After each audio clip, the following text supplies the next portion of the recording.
Hola. Me alegro de verte en el canal. No olvides darle a me gusta y suscribirte al canal. El mes de diciembre de aquel año fue inusual. En primer lugar, durante toda una semana cayó un muro entero de nieve espesa. Bloqueó durante un tiempo la carretera entre el orfanato y el mundo exterior.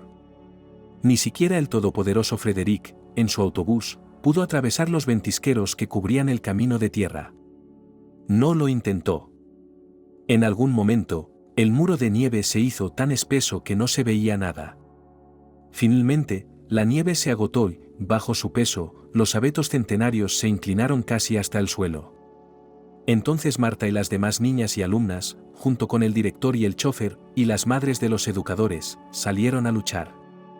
Durante varios días seguidos empuñaron palas, espátulas y rasquetas.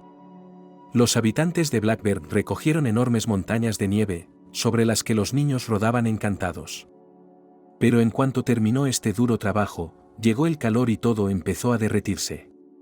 Ahora era difícil caminar desde los dormitorios hasta el edificio de la escuela a causa del hielo.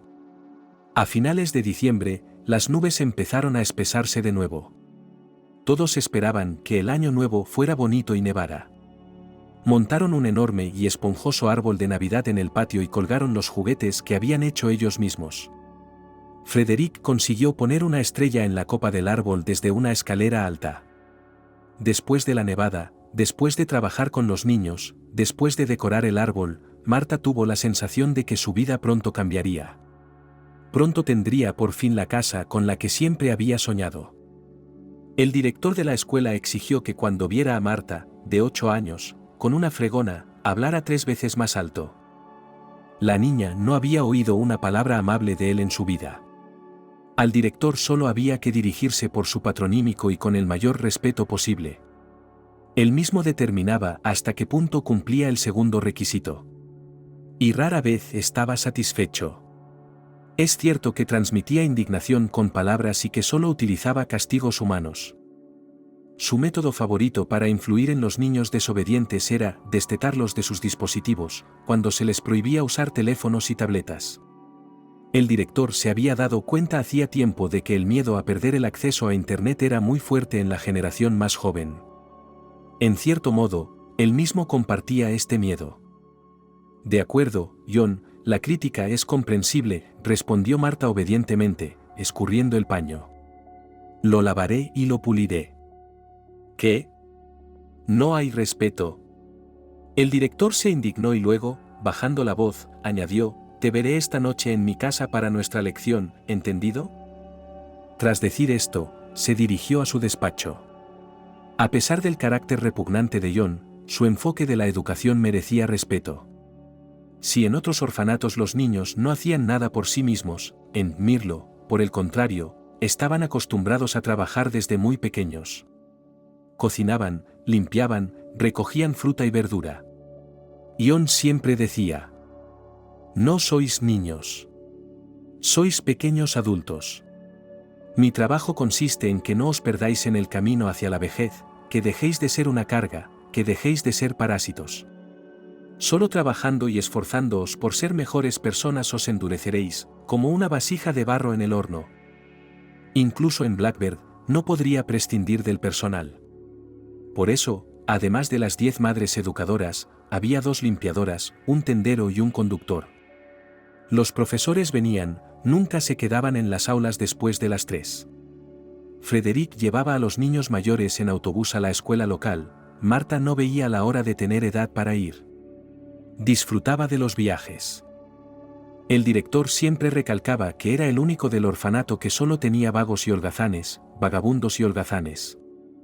John era el tutor oficial de cada niño y niña, y solo él decidía, de forma bastante oficial, quién de ellos podía tener una oportunidad como padres adoptivos. Desde que tenía uso de razón, Marta siempre había deseado tener una familia. Sabía, por retazos de información de sus cuidadores, que había tenido una madre y un padre, más o menos, hasta los 2 años. Nunca le contaron lo que había pasado después. John lo atribuyó al bienestar infantil. Es demasiado pronto para que sepas estas cosas, decía cada vez que la niña iniciaba esta conversación. ¿Cuándo? ¿Cuándo lo sabré?, preguntaba Marta. En ese momento, las lágrimas empezaban a ahogarla, pero se contuvo. Pronto, respondió el director. Pronto, pero no ahora.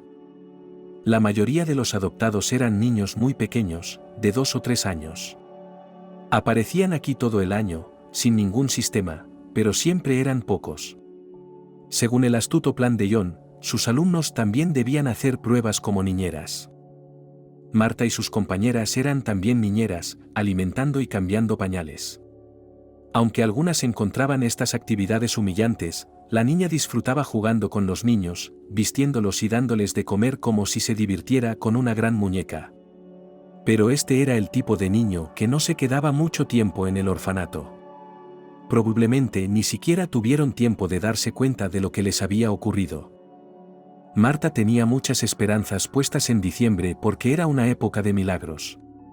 No es de extrañar que recibiera constantemente ofertas para pedir un deseo, escribir una carta a Papá Noel, leer la buena suerte. En general, si algo podía cambiar en su vida, era ahora, en Nochevieja. El único momento en que el orfanato parecía bastante soportable. Venían voluntarios y payasos de visita, había juegos de Año Nuevo, concursos, un espectáculo de burbujas y les enseñaban a dibujar. Todo era estupendo, por supuesto, pero Marta quería algo más. Quería volver a casa, ir a su habitación y decorar el árbol de Navidad con sus padres. Así que, en una carta a Papá Noel, de cuya existencia no dudó ni un segundo, la niña volvió a deducir diligentemente. Querido abuelo. Quiero mamá, papá y un hermano. Pedí y un móvil nuevo, porque el viejo empezó a quedarse sin batería muy rápido. A finales de diciembre, con una nevada sin precedentes, empezaron las vacaciones escolares, lo que significaba que no habría clases durante 2 semanas enteras. Los profesores pudieron tomarse tiempo libre de los alumnos negligentes, entre los que se encontraba Marta. Sus notas semestrales no eran muy buenas, pero ella no entendía por qué necesitaba otra.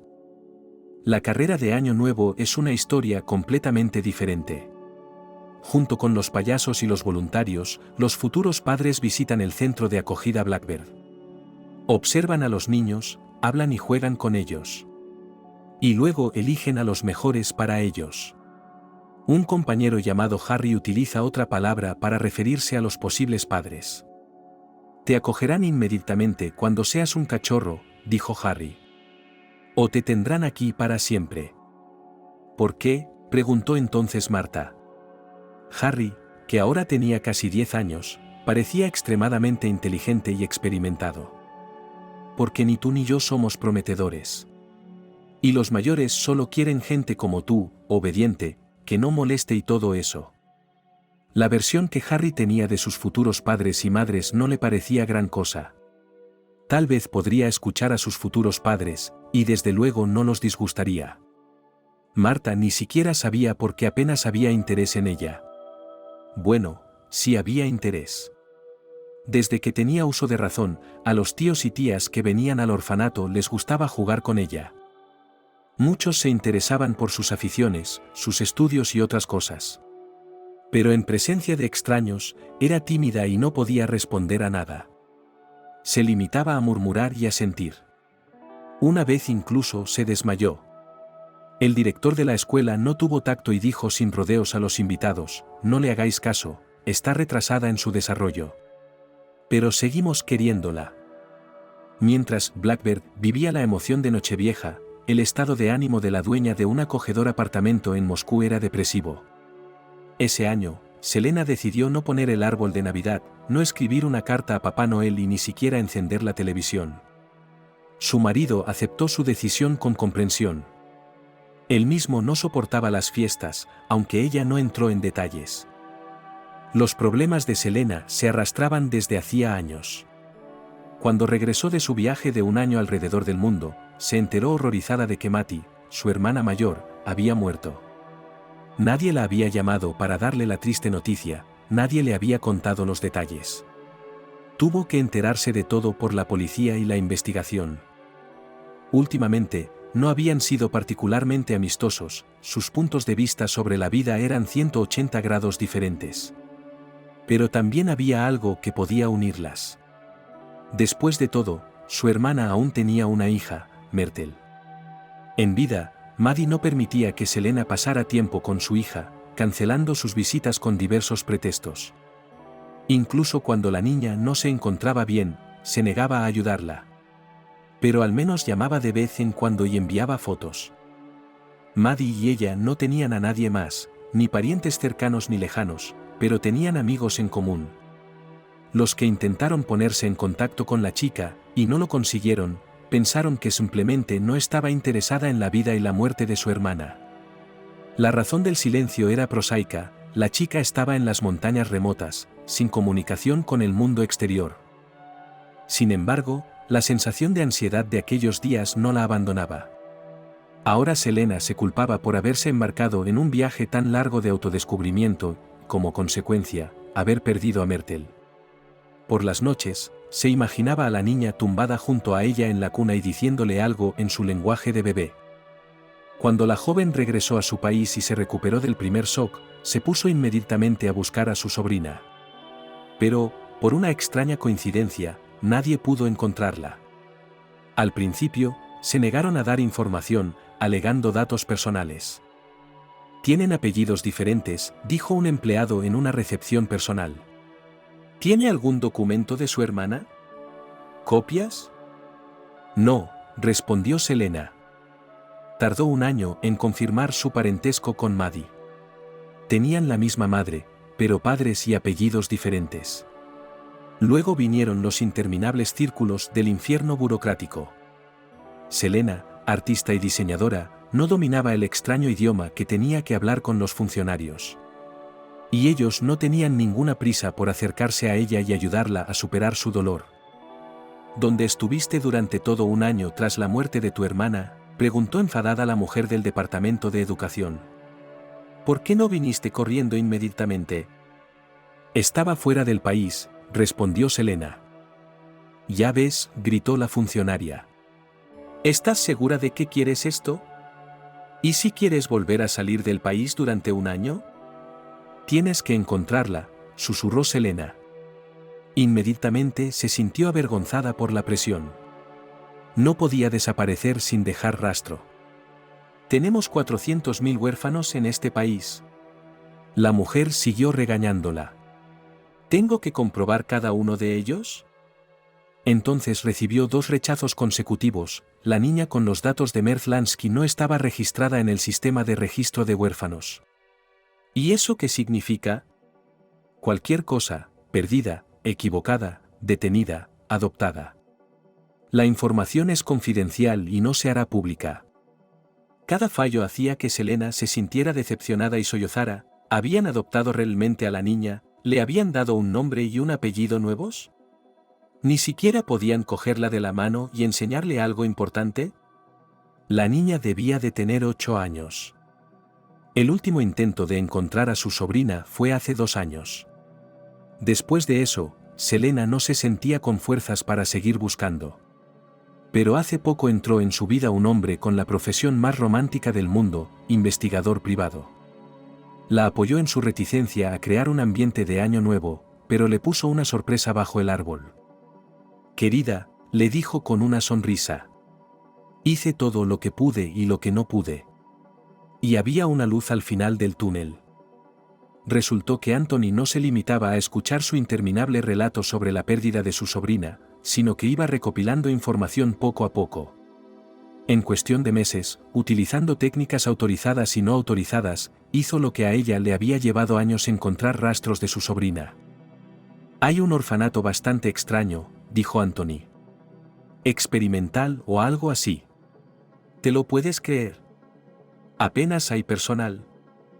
«¿Está allí mi sobrina?», preguntó Selena esperanzada. «No quiero que le hagas mucho caso», admitió con franqueza. «Tengo aquí una lista completa de niños, como puede ver. Si alguien se entera, mi licencia se pondrá a llorar. Así que no se lo digas a nadie. No hay ninguna Myrtle Lansky, pero hay una Marta Linsky». «¿Y si es una coincidencia?» «Solo hay una manera de averiguarlo», dijo Anthony. «Tenemos que entrar allí de alguna manera. y averiguarlo. Después de todo, eres un pariente cercano. Deberías saberlo. Oh, amor, si solo fuera tan fácil. Tendrán una jornada de puertas abiertas la semana que viene, dijo el detective privado, pensativo. Es un viaje largo, por supuesto. Pero si vamos ahora mismo, podremos llegar. No sé si estoy preparada, susurró Selena. ¿Y si no vuelve a funcionar? ¿Y si vuelvo a decepcionarme? Si alguien le hubiera preguntado, ¿cómo te llamas, abuela?, se lo habría pensado durante al menos 5 minutos. ¿Cuál es, en realidad? A sus 70 años, la limpiadora del orfanato, Mirlo, estaba llena de fuerza y energía, aunque a veces olvidara su nombre. Era broma, tenía varias docenas de alumnos a sus órdenes. Es cierto que no tenía que ponerlos en fila ni enseñarles nada, solo tenían que aceptar el trabajo de limpiar las instalaciones. Era un trabajo sencillo, pero muy solicitado. Betty descubrió que gustaba mucho a los niños. De hecho, los niños y las niñas también pueden ser estrictos. Detrás de sus ojos, llamaban a Vasilievne con un apodo gracioso, el holandés errante. Los más rudos bromeaban diciendo que la vieja portera ya estaba contando las ausencias en el cementerio. Pero ella no sabía todo esto, no oía ni se daba cuenta, y por eso tenía una buena opinión de sus hijos. El único que la incomodaba mucho era el director, John.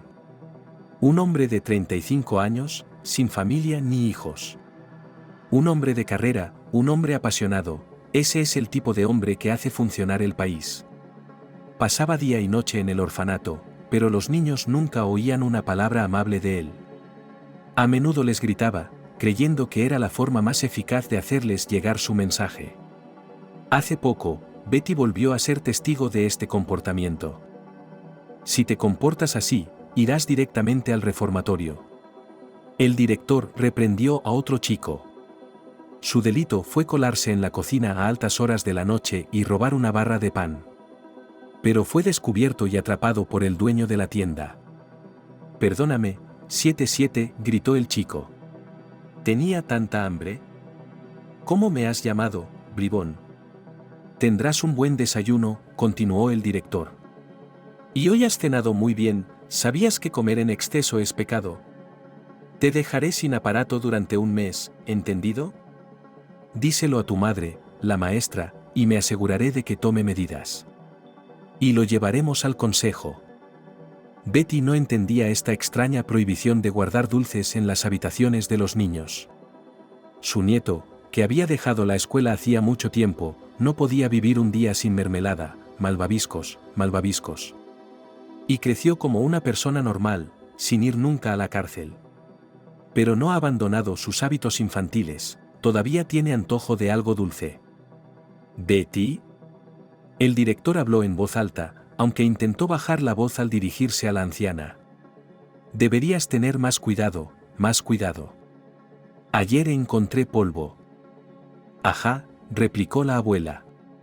Digas lo que digas, John, eres nuestro hombre de oro. Te felicito por tu respeto, dijo el director. Pero te pido que cumplas con tus obligaciones. Lo único que hacía la vieja limpiadora era fregar el suelo del segundo piso, en el ala donde había una sala común y los despachos del director. Ella ocupaba 2 de ellos, uno para dormir y otro para trabajar.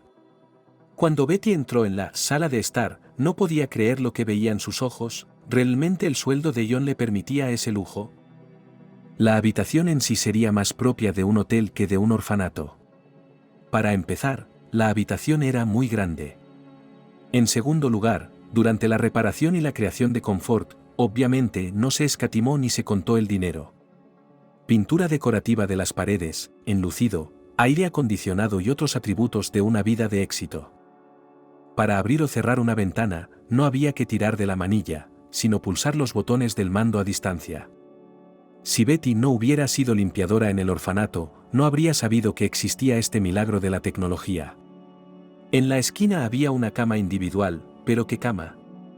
A la izquierda había un mando a distancia, ya sin cable, que permitía regular la suavidad, la inclinación y los distintos tipos de masaje. Un sofá de cuero con una superficie perfecta. Una cafetera cara, un reloj de pulsera de lujo, un telescopio, un ordenador portátil enorme, unos auriculares que parecían salidos de la página de una revista sobre el futuro lejano. Y también una cabina de ducha que parecía la cápsula de escape de una nave espacial, con tantos botones. Y todo esto había que limpiarlo con diferentes paños y medios, Dios nos libre de mezclarlo todo. Betty, eres la única persona en la que puedo confiar, le dijo el director. No puedo confiar en nadie más, solo en ti. Eres oro, no un ser humano, replicó la limpiadora. Haré lo que sea, no lo dudes. A John le encantaban los cumplidos, pero odiaba el polvo y la suciedad. Si veía una sola mancha, se ponía furioso. Y cuando llegó la epidemia de coronavirus, el director enloqueció de precaución. Durante todo un año, mantuvo alejados a voluntarios y adoptantes. Quizá tenía razón en una cosa, la propia Betty estaba tan enferma que estuvo a punto de entregar su alma a Dios. Tras un mes de ausencia, regresó al orfanato y se asombró al ver que los 2 despachos del director estaban impecablemente limpios. Te pido una cosa, Betty, le exigió. No permitas que nadie y nunca se atreva a entrar en mi habitación. De eso eres responsable con tu cabeza. ¿Y quién va a entrar, guapa?, preguntó la limpiadora. ¿Quién va a entrar? La directora se sorprendió. Los niños. Van a entrar aquí y lo van a estropear todo. Lo harán. Así es como Betty vivió su vida, sin recordar su nombre. De todos modos, no había otro trabajo en la ciudad. Mirlo había construido su nido a 10 kilómetros de la gran ciudad, no lejos del bosque y de su pueblo natal. Y aunque no le pagaban mucho, seguía queriendo al orfanato. Y lloraba cuando veía a los niños sin padres. Si pudiera, pensaba el limpiador. Si pudiera, me los quedaría para mí. No se está mal aquí, pero se está mejor en mi propia casa. Entonces Betty recordó que tenía 70 años y se tranquilizó de inmediato. Llenó un cubo de agua, cogió una fregona, no una mopa, sino una fregona, no de tela, sino de fibra, y se fue a limpiar el segundo piso. Pero un día, al pasar por la oficina del director por la tarde, oyó algo que la dejó sin aliento y le puso la cara blanca. Vaya, John, eres un hombre de oro, pensó la conserje, con el corazón apretado. Marta sabía guardar un secreto. En su orfanato, si decías algo en secreto, se reían de ti. Los niños no distinguen las medias tintas. O aman con todo su corazón o odian con toda su alma. Por eso no tenía amigos íntimos. Si le cuentas un secreto a alguien, mañana lo sabrá todo el orfanato. ¿Sabes una cosa, Harry?, me dijo un día. Y Tim me miró. Y sonrió. De verdad, sonrió con malicia. ¿Te miró así? Al día siguiente, todo el orfanato los llamó novios. Marta estaba avergonzada, pero Harry puso los ojos en blanco y le dijo que no había hablado de ello con nadie. Después de que las historias se repitieran varias veces, Marta se dio cuenta de que no se podía confiar en nadie. Los rumores eran como las pestañas, se podía vivir con ellos, pero eran desagradables. Hace un año, Marta tenía un secreto, vaya secreto. Ahora ella y John tenían una cosa en común. No muy a menudo, ni siquiera cada semana, él la invitaba a su despacho. Pero no era un despacho al que pudiera ir cualquier estudiante. Marta tenía acceso al lugar más sagrado, la sala del director. Al igual que Betty, quedó impresionada por la belleza de la habitación. Oficialmente, sus visitas nocturnas a la habitación de John se llamaban sesiones de autoconocimiento. Todo empezó con la reprimenda del director a Marta por sus retrasos en el desarrollo. Y lo dijo tan a menudo y tan convincentemente que la niña le creyó. D en matemáticas, enumeró. C en geografía. Si sigue así, irá directa al bar. ¿Me oís? Marta no tenía ni idea de lo que era un panel y le daba vergüenza preguntar. Sus clases con el director no eran menos extrañas que la misteriosa palabra panel. Le ponía vídeos en su enorme portátil, la dejaba mirar la luna y las estrellas por el telescopio. Y le contaba cosas, le contaba cosas, le contaba cosas. Aunque Marta era solo una niña, sabía que algo iba mal, pero ¿con quién podía hablar de la extraña pedagogía del director? Ella era la persona más importante en la vida de Mirlo. Y no tenía ni idea de que podía quejarse de él ante cualquiera y revelar el secreto que compartían. ¿Ion?, preguntó, armándose de valor. Katy había conocido a sus parientes la semana pasada. ¿Lejos? Sí. ¿Dónde?, preguntó el director, presumiendo. Pues en cómo se llame. Sentaos, los dos. Os he dicho que estudiéis geografía, la regañó Ion. Aprended geografía y matemáticas. Sin ellas, nunca conseguiréis nada en la vida y acabaréis, ¿sabéis dónde? Bien, al siguiente. Que busque parientes, le explicó Marta, con los ojos bajos. ¿Y si los tengo en alguna parte? No, dijo el director. Eres huérfana, sola como el viento en el campo. Sola como una estrella en el cielo. Los sistemas vecinos parecen estar cerca, pero en realidad están a años luz. Tardarías toda una vida en llegar al más cercano. Y si lo buscas, continuó Marta, pero no con tanta seguridad. Es una pérdida de tiempo, gritó el director. Ven aquí. Empecemos la lección. La niña se ruborizó de inmediato. Aquí, en el orfanato, tenía muchas asignaturas. Ion trataba a los niños como adultos, cosa que no tenía tiempo de repetir. Y además de las habituales matemáticas, inglés, geografía y otras asignaturas, tenían otras muy interesantes. Los derechos de los niños, por ejemplo. O conflictos, donde les enseñaban a resolver las causas de las peleas y discusiones de los niños. O diseño, donde una anciana les enseñaba a coser faldas, guantes y delantales.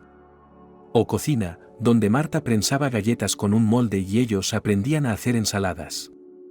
Pero nunca había visto una enseñanza tan extraña en ningún sitio. Y sospechaba que todo estaba mal. Ion le daba una pastilla que hacía que el mundo pareciera desaparecer, la sentaba a su lado y le decía: repite después de mí, Marta. Repite después de mí.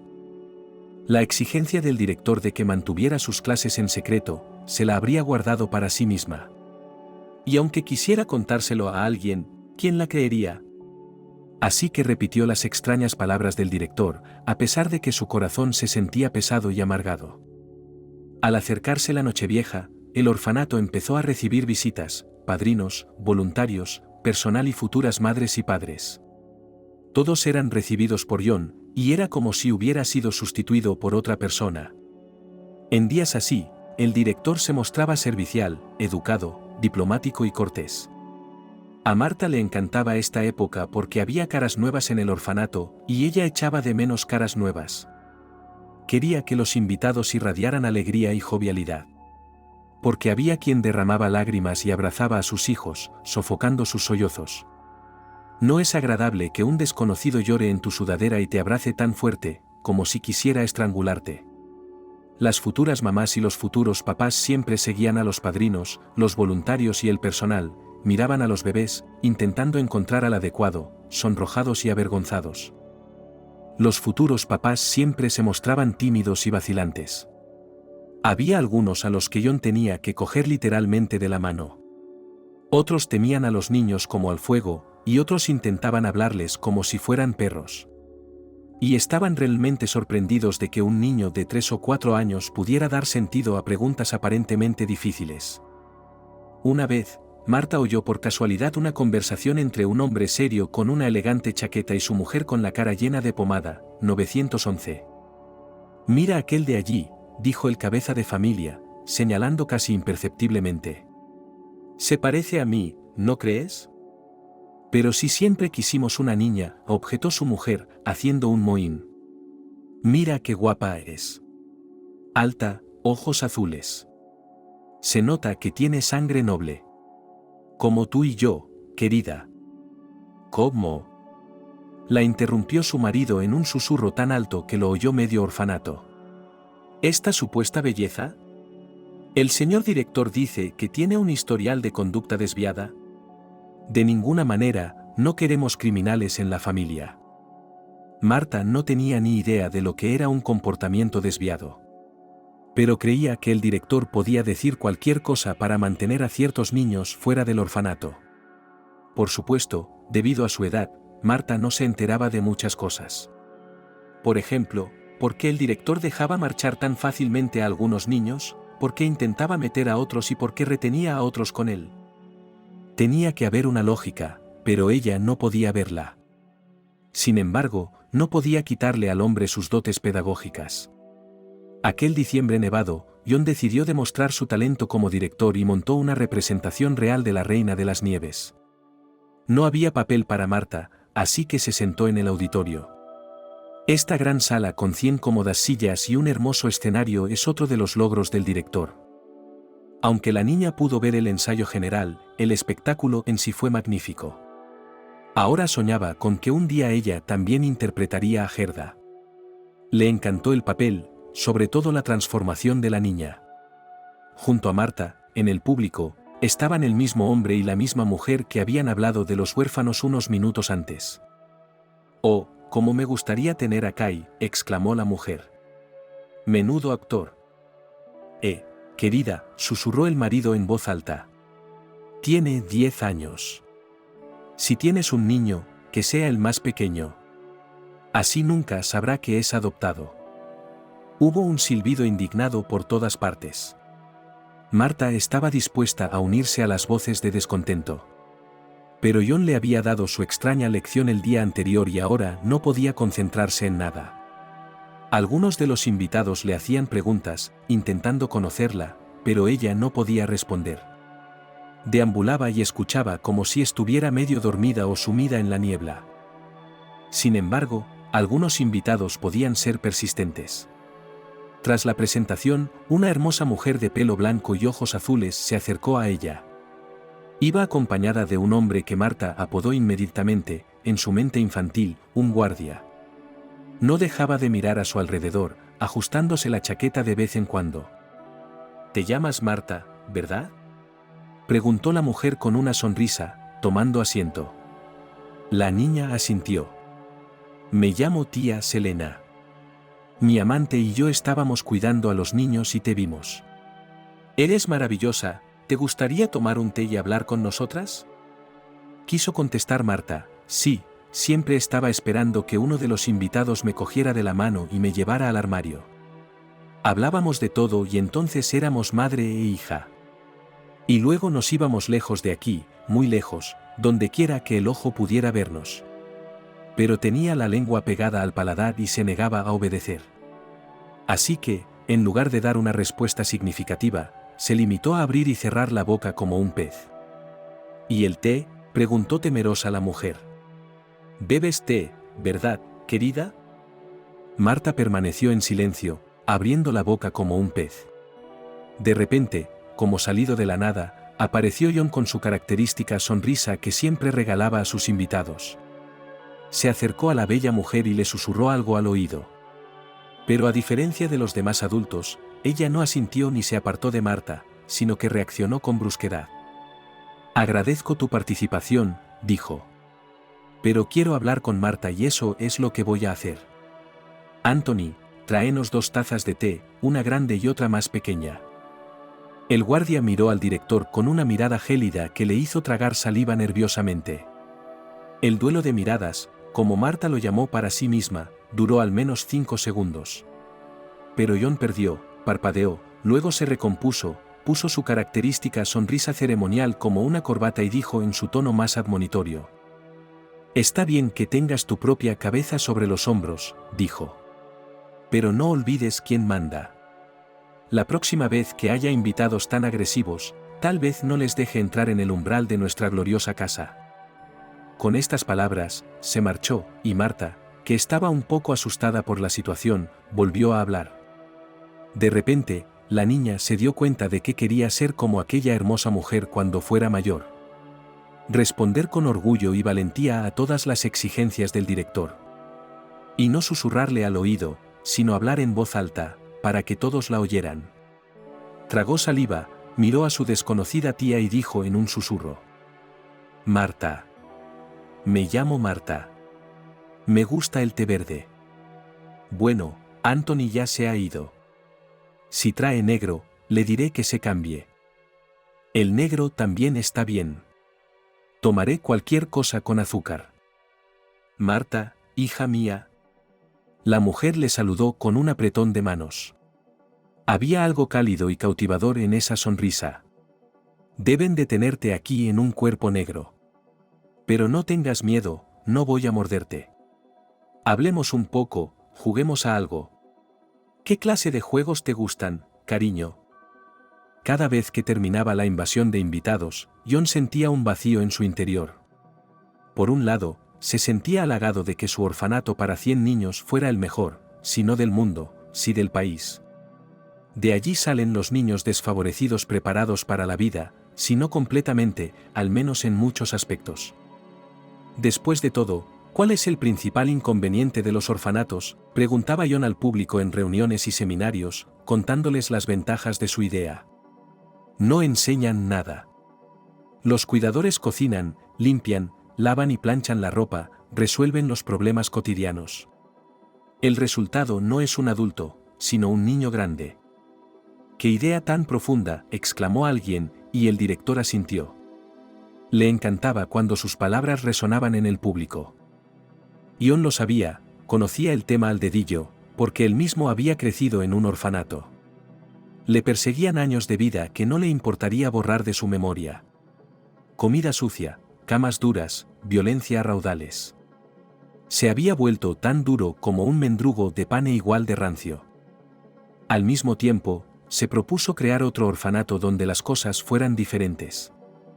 Después de todo, a diferencia de la mayoría de sus compañeros, él no empezó a beber, no fue a la cárcel y no se quedó sin hogar. John aún recordaba cómo, como educador verde, presentó su proyecto a un gran comité con inquietud. El orfanato que estoy viendo, dijo entonces. No es un orfanato en absoluto. Es solo un hogar. Un lugar donde los adultos cuidan de los pequeños, donde los niños cocinan, limpian y lavan. Y aprenden. Estoy convencida de que después de un hogar así, todos tendrán una familia. ¿Y de dónde vas a sacar la financiación?, preguntó despectivamente un jefe, sin molestarse siquiera en cambiar el tú. John no había tolerado que le faltaran al respeto desde que era joven, pero aún así se vio obligado a dejar pasar por alto tales ataques. Tengo una idea, siseó aquella vez.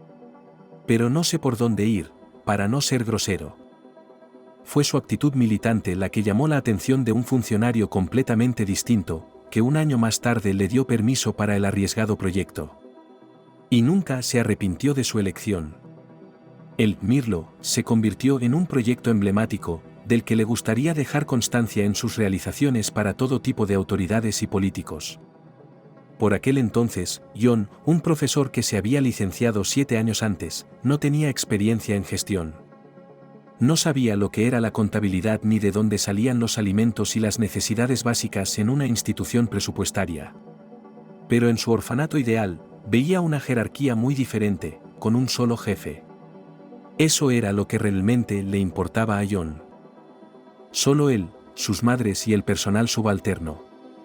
Y la idea más caliente, aprobada en la cumbre, era gestionar las finanzas de los huérfanos. Después de todo, no todos los niños y niñas eran mendigos como los ratones de la iglesia. Algunos tenían propiedades inmobiliarias a sus espaldas, otros contaban con el patrimonio de sus padres.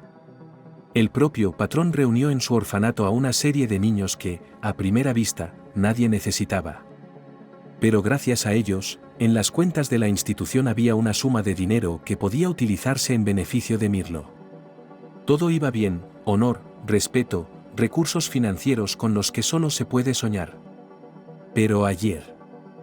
Esto es inaudito, gritó, sentado en su despacho. ¿Inaudito? No puede ser, exclamó John a no se sabe quién. Estos ricos recién llegados quieren llevarse a mi princesita. Su oro, al que ha dedicado 5 años de su vida, y dedicará aún más. Por ella renunció a su carrera, aunque fuera temporalmente. Por ella inventó nuevas formas de enseñar. ¿Y cómo se lo pagó Marta? Traición total. Blackbird era diferente de otros orfanatos. Por ejemplo, tenía su propio autobús que llevaba a los niños de excursión o al lago en verano. Ion consiguió negociar con famosos, actores, músicos, blogueros, que visitaran el orfanato y trabajaran con los niños. No tan a menudo como le hubiera gustado, pero era mejor que nada. Sin embargo, Marta no tenía con qué compararlo, siempre había vivido aquí, desde que tenía uso de razón. ¿De qué hablabas con ellos?, preguntó amenazadoramente el director. Contéstame rápido. No me acuerdo, admitió Marta con sinceridad. Era mi tía. Y yo, después de tu lección. No pudo hilvanar dos palabras, para ser sincera. La directora se sonrojó y empezó a tragar saliva, igual que ayer. Pero se recompuso rápidamente y continuó con su interrogatorio. Espero que no les hayas contado nuestro secreto, dijo Ion, y en su voz la chica oyó notas inusuales. ¿Tienes miedo? No, respondió Marta. Claro que no. No se acuerda de nada. No se acuerda de nada. Sí que me acuerdo. Desde luego, no hablamos de ti, dijo Marta. No pasa nada. Compórtate. No vuelvas a acercarte a esa mujer, ¿me oyes? ¿Por qué? La chica se sorprendió. Dijo que quería llevarme lejos. ¿Llevarme lejos, te imaginas? Quería decirle al director que esperaba tener su propia casa. Ya podía ver su propia habitación, muy pequeña, lo justo para una cama, una mesa y un armario para los juguetes y la ropa. Pero sería suficiente para ella, no demasiado para hacerla feliz. Pero el director no estaba dispuesto a escucharla, y mucho menos a compartir sus esperanzas de felicidad. Reprimiendo las ganas de gritar, Ion se echó a reír. Levantó a Marta, la puso en su regazo y empezó a contarle lo intrigantes que eran los adultos. Como le daban esperanzas, llenaban su joven corazón de expectativas y luego la traicionaban. Sonaba convincente, porque el director del colegio es un hombre con mucha experiencia y entiende literalmente de todo. Pero, ¿por qué?, preguntó la niña, llorando. Pero, ¿por qué? ¿Qué hice para que me traicionaras? No hiciste nada, pero de eso se trata. Te traicionan porque pueden, respondió el director con una sonrisa, secando las lágrimas de la huérfana. Vamos, repite conmigo, pequeña. Y empezó a repetir las palabras, que provocaron escalofríos en Marta. Pero de repente se sintió bien y tranquila, y empezó a decir lo que Juan quería que dijera. Incluso sin la píldora. Anthony creía que nunca había amado de verdad y que en su corazón no había lugar para sentimientos ligeros. Es más, había tenido una mala experiencia en su vida cuando se casó, pero no era lo bastante rico para su mujer. Ella le reprochaba constantemente su servicio en los órganos, sus constantes ausencias y obligaciones en vacaciones, su irrisorio sueldo. Y cuando Anthony estuvo a punto de ser despedido, ella hizo las maletas y se marchó. Así que se quedó sin trabajo y sin la mujer que amaba. Entonces Selena fue su salvación. Y ahora tenía que lanzarse de cabeza a la vorágine o desaparecer de su vida. ¿Qué era lo correcto? Aún no lo había decidido. Tardó 3 días en comprender la información que había recibido en el orfanato. Luego un poco más para obtener más. Su primer jefe y mentor en la vida siempre decía, el que tiene la información domina la situación. El tal Ion me pareció extraño, francamente, dijo Anthony, sorbiendo su café. Y, curiosamente, decidí investigar un poco sobre él. Pero estoy pensando, ¿por dónde cavar? Eres muy positivo. ¿Qué has averiguado?, preguntó Selena con impaciencia. Admiraba a su hombre, su inteligencia y su altruismo. Bueno, no te aburriré demasiado. Analicé el caso desde el punto de vista financiero, explicó el detective privado. Y, lo crea o no, es un orfanato muy extraño. Muy extraño. ¿Qué tiene de extraño?, preguntó Selena. Según los informes, una vez al año los niños comen caviar negro y vieiras. También comen ostras, mejillones y gambas. No pueden evitar vivir de maravilla. En los últimos años, Ion compró al orfanato un autobús caro, un telescopio, toda una colección de máquinas. ¿Debo seguir? No sé a dónde quieres llegar, querida. Selena se encogió de hombros. No entiendo nada. No creo que todos estos manjares y demás golosinas lleguen al orfanato, dijo. Simplemente lo descuentan. Como muchos otros gastos. ¿Ves? ¿No me dice eso algo? Entiéndelo bien, Selena, dijo el detective. Si voy a arriesgar mi licencia, si voy a investigar esto, tengo que asegurarme de que no me estás ocultando nada. Y parece que lo estás haciendo. Te juro que no, casi gritó la chica con resentimiento. ¿De dónde sacas esas ideas? Te lo explicaré, dijo Anthony, y cogió un cigarrillo. Entonces recordó que a su mujer no le gustaba el humo del tabaco e inmediatamente tiró el paquete sobre la mesa. La pregunta es, ¿de dónde sacaba el tal Ion el dinero para tanto entretenimiento? Dinero que se puede obtener de alguna parte y luego gastar en lujos o amortizar, por así decirlo. ¿De dónde?, preguntó Selena. Anthony se rascó la barbilla pensativo. O su mujer realmente no sabía nada, o estaba fingiendo sorpresa. Sin embargo, en los 6 meses que llevaban juntos, había llegado a conocerla por dentro y por fuera, y era una mentirosa terrible. ¿Debía creerla? Su sobrina, esta Myrtle Marta, tiene una enorme herencia, explicó el detective. Ion no puede usarla directamente. Pero tiene derecho a disponer de ella en beneficio de su pupila. No habría memorizado eso, explicaron los abogados. Herencia. Selena empezó a rebuscar en su memoria. Claro, ¿por qué no había pensado en eso? Maddie y ella habían perdido a su madre a una edad temprana. Sus diferentes padres habían cuidado de ellas, pero sin fanatismo. Ninguno de sus parientes les habría dejado capital suficiente para comprar autobuses, telescopios y caviar negro. La herencia debió de ser para el marido de Maddie. Era un hombre extraño y misterioso, ella no sabía nada de él. Maddie lo ocultaba, igual que ocultaba a su hija pequeña. Compréndelo, Anthony, dijo Selena con un suspiro. Solo quiero quedarme con Myrtle para mí. O Marta, como quiera que la llames, ahora me da igual. Quiero mucho a esta chica. Y me importa un bledo su dinero, por mucho que sea. Deja que ese Ion, como le llamas, coja el dinero y se ahogue con él. Volveremos a Washington, pintaremos con Myrtle, le enseñaremos a patinar. ¿No estaría bien, Anthony? Vale, me has convencido, sonrió el detective. Bueno, o yo mismo quiero creerlo. Solo que, si estamos en el juego, llegaremos hasta el final. Y no dejaremos ni un céntimo para ese director. Y al dinero, ya sabes, se le puede dar un buen uso. ¿Qué quieres decir con eso? Selena se sorprendió. ¿Necesitáis dinero?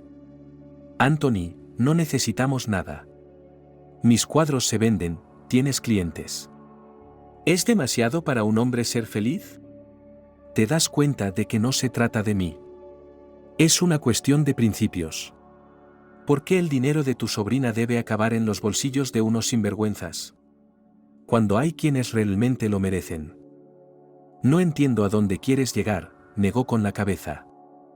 No temas, querida, tengo un plan. Lo he pensado, he consultado a abogados. ¿Qué clase de plan? Estoy seguro de que te gustará el principio, dijo Anthony y se arrodilló frente a Selena.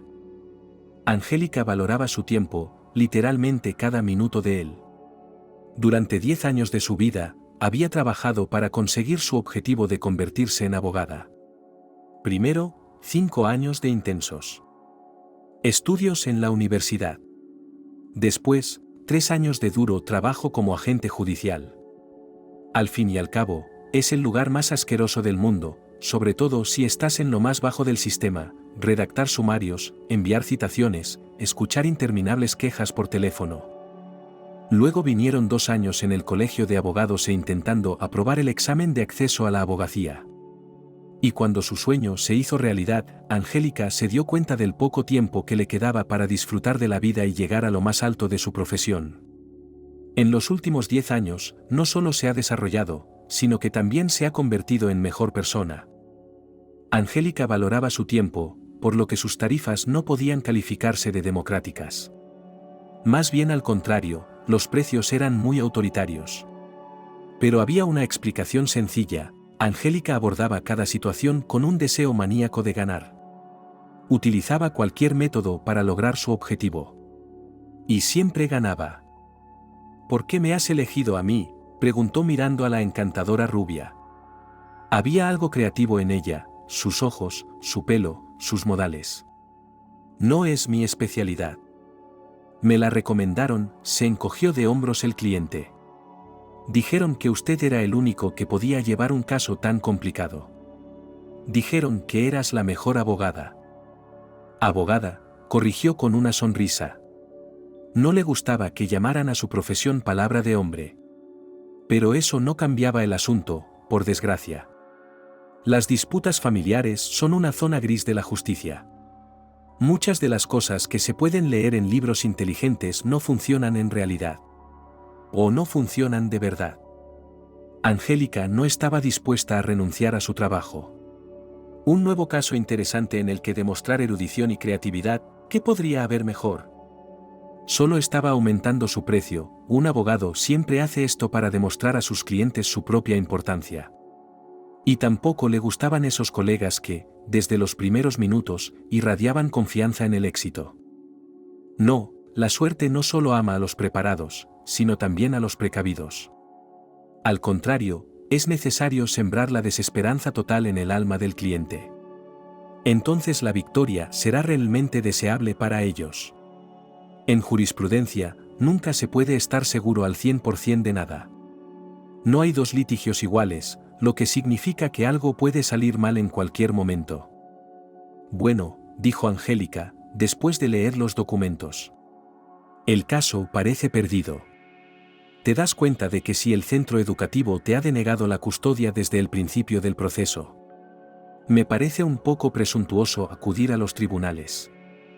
Tengo un as en la manga, dijo sin palabras el hombre al que Angélica había tomado por guardia de seguridad. Parecía muy sólido, como un gánster italiano o un empresario de éxito de los años 90. Ni siquiera un as en la manga, sino varios.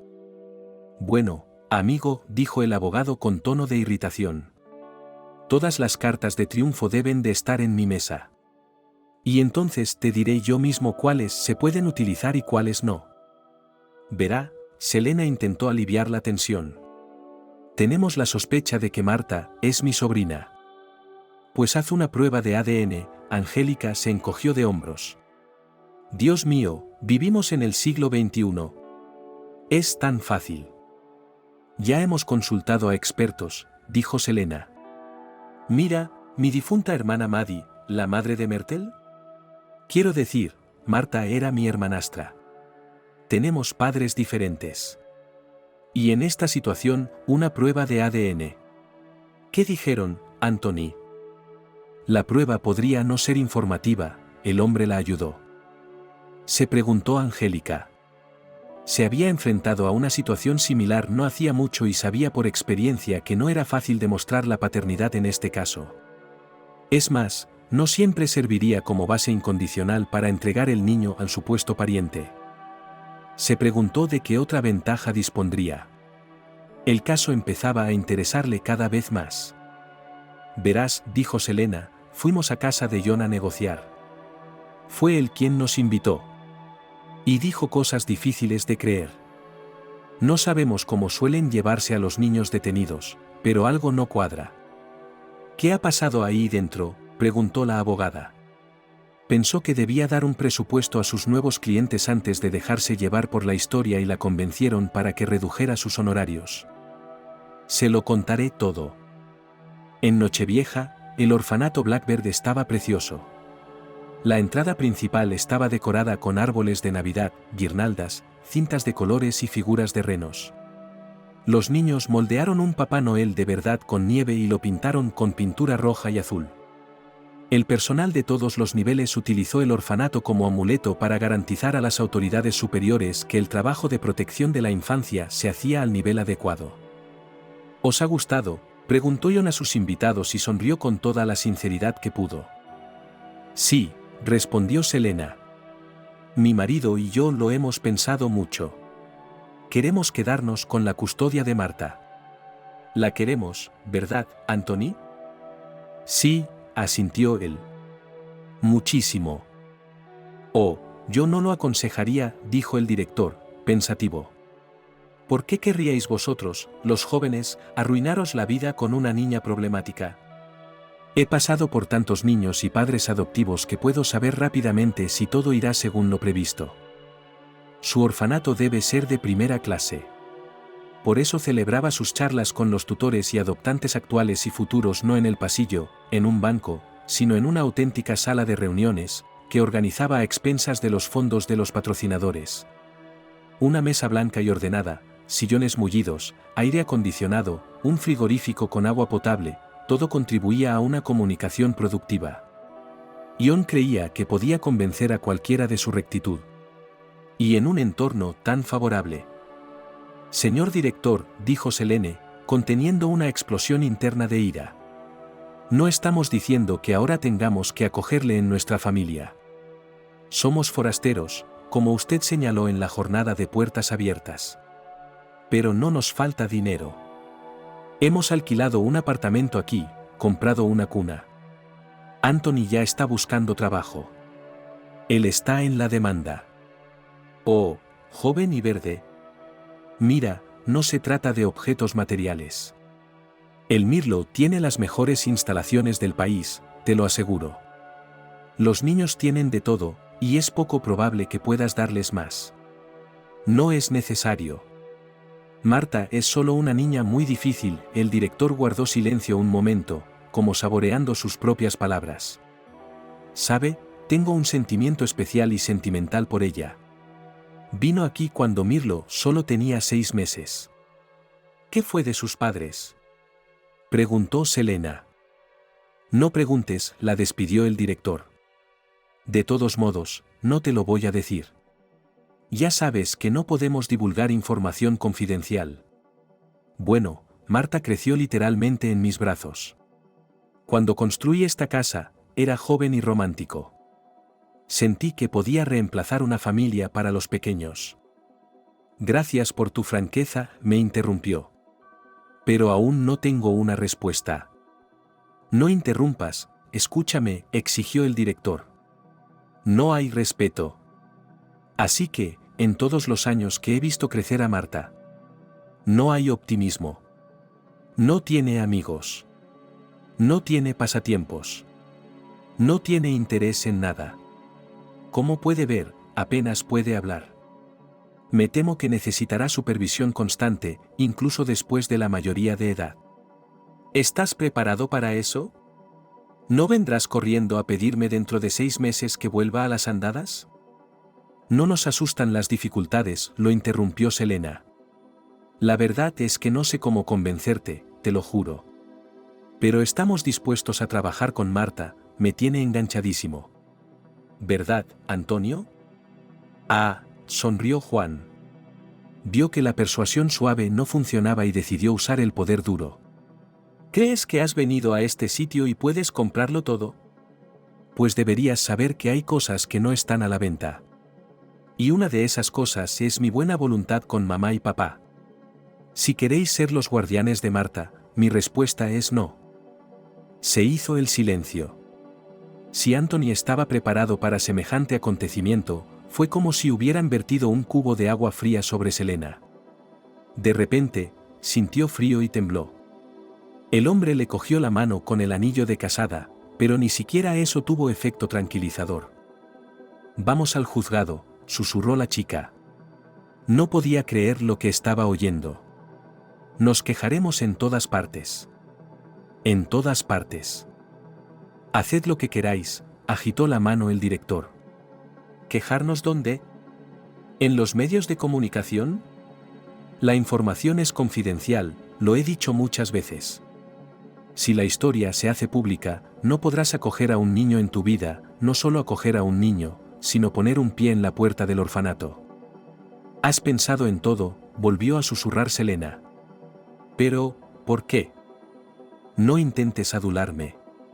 Sin embargo, soy educadora, y con experiencia. Por eso te ofrezco algo más. Escúchame. Escúchame con atención. No te lo volveré a sugerir.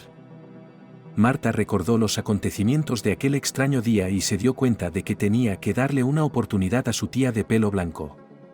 Sí, ella podía traicionar. Y sí, podía dar esperanzas primero y desecharlas después.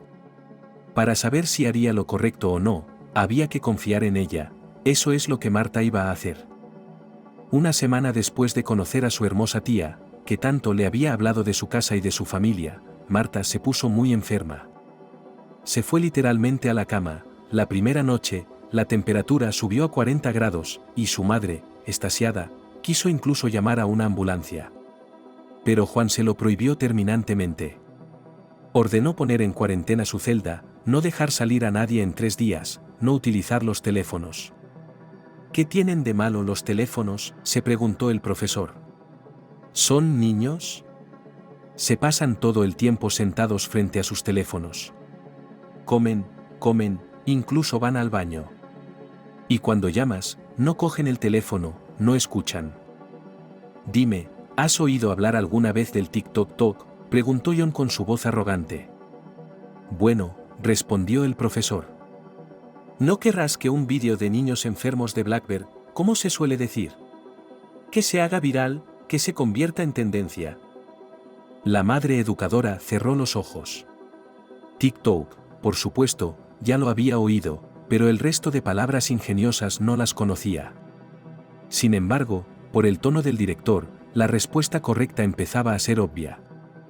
No, claro que no, respondió. No quiero virus ni nada de eso. Señor. John la ayudó. Director. A diferencia de su subordinado, no parecía asustado. Y no solo porque un aumento a corto plazo de la temperatura por encima de los 40 grados no fuera peligroso para la salud del niño. Era porque hasta el momento todo iba exactamente según lo previsto. Y a John le gustaba cuando no solo controlaba una situación, sino que la controlaba. Después de esperar una semana tras la desafortunada conversación con la rubia arrogante y su idiota, el director ordenó una clase de educación física al aire libre. Y justo después, le dio a Marta helado de arándanos, su golosina favorita. Lo principal ahora era no pasarse, vigilar el estado de la niña. Más le valía estar enferma un mes, nada menos. Hizo un curso de enfermería en la Universidad Pedagógica. Con ellos consiguió trabajar a tiempo parcial por las tardes y noches en el hospital local como camillero, una experiencia excelente, aunque el trabajo es asqueroso. Sin embargo, como el joven John no pidió a sus colegas temporales que le llamaran enfermero, no escucharon sus peticiones. Incluso en su permiso de trabajo escribieron su profesión de enfermero con sorna. Entonces podía perdonar la falta de respeto, pero ahora no. Llevó a Marta a la sala de aislamiento médico, escuchó a la niña con su propio estetoscopio, no había sibilancias, los pulmones eran normales. Solo gripe. Recordó la desafortunada conversación con Selena e intentó averiguar qué había hecho mal. Soy educador. Y espero que mi nombre se escriba con letras de oro en la historia de la pedagogía, se dijo. Así que me propongo acoger a otro niño de mi orfanato. Se llama Carlos. Es un niño de oro. Inteligente, obediente, sin enfermedades congénitas ni malformaciones. ¿Y tiene? John miró atentamente a Anthony. Tiene ojos como los de tu hombre. No necesitamos otro bebé, lo interrumpió Selena. Hemos venido a por Marta y nos vamos con ella. Tienes que entender algo importante, dijo John con la voz más seca posible. El mirlo, soy yo, y solo yo decido quién se va de aquí y cuándo. Le daré a Marta una opinión negativa sobre tu solicitud, se encogió de hombros el director. Y te irás de aquí igual que entraste. La conversación terminó. Luego se levantó de la silla y abandonó la sala de reuniones. la cámara de vídeo oculta seguía grabando la situación y Selene parecía dispuesta a decir lo que pensaba sobre la intransigencia del director. Al menos con eso contaba John. Pero el Mutsi hizo lo más extraño, rodeó a su mujer con el brazo y la besó cariñosamente. Un movimiento furtivo. El director volvió a tomarle la temperatura a Marta. Está un poco alta, 40 grados, hay que bajarla. Mezcló analgin y otros ingredientes, preparó un triple y trató el muslo de la chica. Le gustaba, una princesita muy bonita, y no estaba dispuesto a compartirla con nadie. La inyección fue dolorosa, aunque John sujetaba a Marta, ella seguía retorciéndose violentamente. No tengas miedo, cariño, estoy aquí para ti, le dijo. Nunca te dejaré, ¿me oyes? Sí. La conversación con el abogado le había dado a Selena una tímida esperanza. Por supuesto, quería oír que la mujer resolvería todos sus problemas y le daría el resultado que deseaba. Pero la abogada fue comedida en sus predicciones, debía buscar otro especialista o contratar a dos a la vez. Por desgracia, sus recursos financieros no eran ilimitados. Si utilizas tu dinero de forma tan irreflexiva, te quedarás rápidamente sin él. ¿De verdad somos marido y mujer ahora?, preguntó Selena mientras salían del despacho de Angélica. Claro que lo somos, sonrió Anthony. Pero dime sinceramente, ¿significa algo para ti un sello en el pasaporte? Claro que sí, dijo la chica con entusiasmo. Si no significara nada, ¿le rehuirías como el diablo al incienso? Anthony permaneció en silencio. Tanto la primera como la segunda vez, se había casado impulsivamente, sin el menor temor a ese mismo sello en el pasaporte. Solo su exmujer quería una boda fastuosa.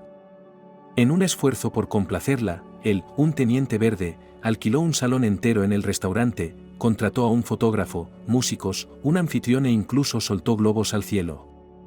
Se endeudó y pasó un año negándose a todo para pagarlo. El primer matrimonio se deshizo como un círculo en el agua. No le quedaba nada, ni hijos, ni siquiera una leve sensación de felicidad. El segundo matrimonio fue mucho más de su agrado. Lo firmaría, recibiría un certificado y luego podría marcharse. Y algo le decía al investigador privado que esta unión tenía más posibilidades de un resultado favorable. Pensemos en ello, sugirió el investigador privado. No son sellos.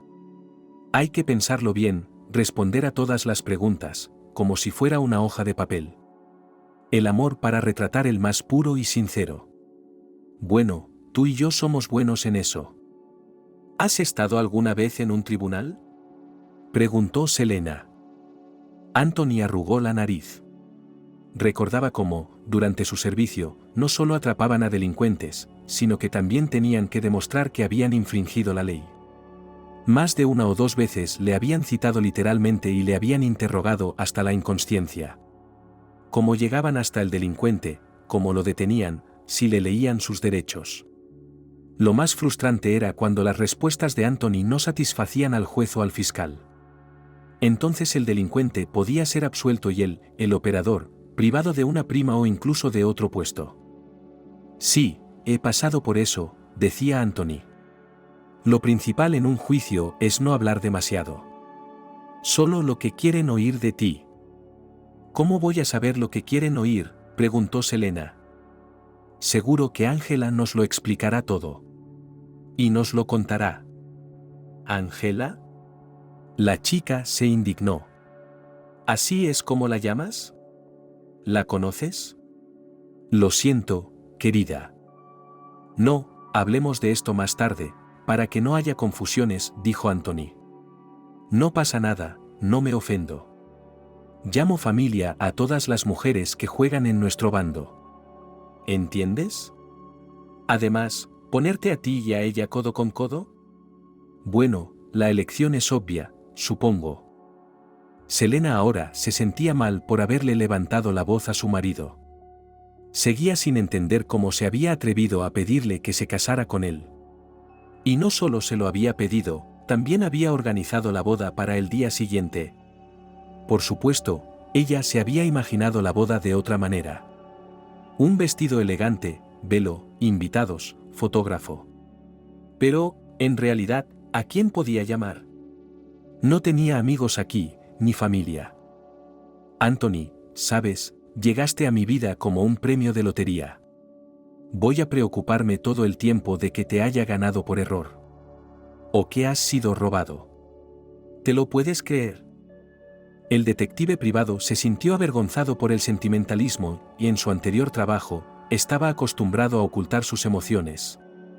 Siempre hay que ser el tipo valiente y fuerte que gana, pase lo que pase. Y el estrés se alivia con alcohol o corriendo por Washington de noche. Tuve que acostumbrarme a un nuevo modo de vida, respetable y ejemplar. Quiero que tú y yo hablemos de ello, dijo. Y piensa si Angélica, necesita saberlo. ¿De qué se trata?, preguntó.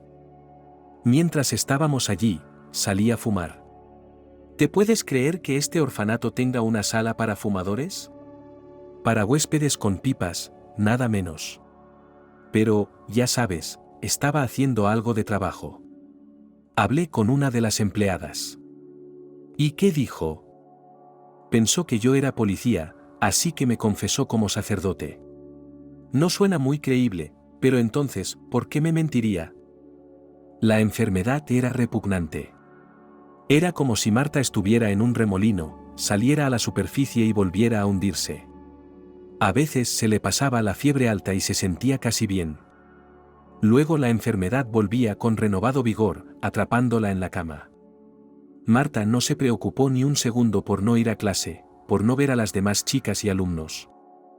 La mujer de pelo blanco, cuyo nombre susurraba en medio del delirio, era otro asunto. Selene. Por alguna razón, le resultaba extrañamente familiar y conocida.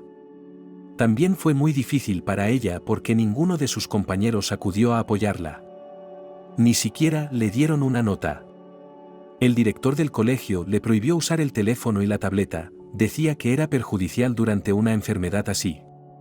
Solo su madre la miraba cada 1 o 2 horas, le tocaba la frente y suspiraba. Pero John siempre estaba cerca y de muy buen humor. Los primeros días durmió literalmente a su lado, tomándole la temperatura 2 veces por noche. Le daba jarabes y polvos desagradables, le llevaba bocaditos de arándanos recién preparados. La ayudó a ir al baño, menos mal que no entró en territorio prohibido. Era muy implicado y educado de una forma que ella nunca le había visto antes.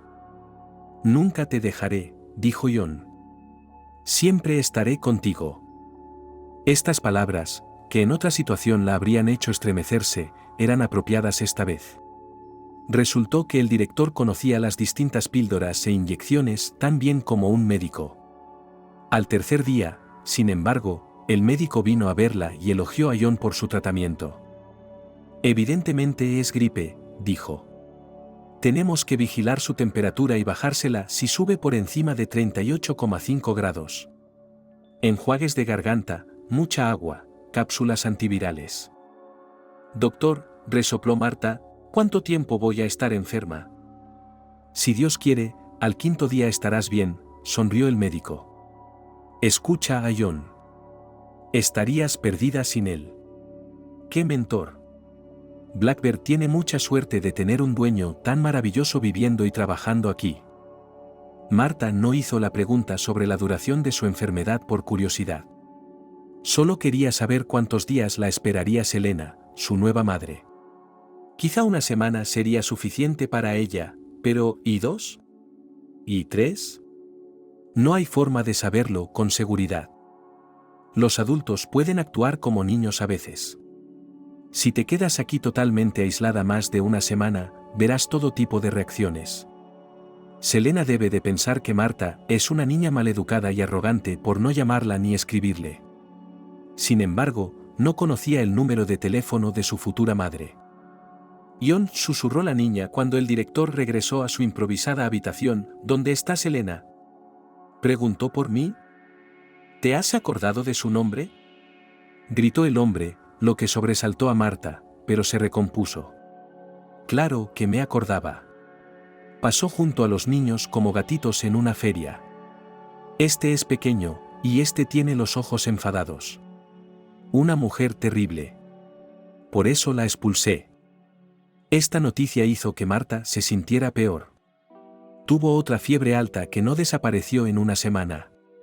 Cuando se recuperó, estaba tan agotada que solo podía comer gachas con una cuchara y beberlas con nata agria. El recuerdo de la hermosa mujer de pelo blanco le parecía ahora un sueño. Ion, en cambio, era mucho más comprensivo. Incluso estaba dispuesta a perdonar sus constantes insultos y sus extrañas actividades. También estaba dispuesta a esperar a que su madre volviera a verla. Al fin y al cabo, solo tiene 8 años.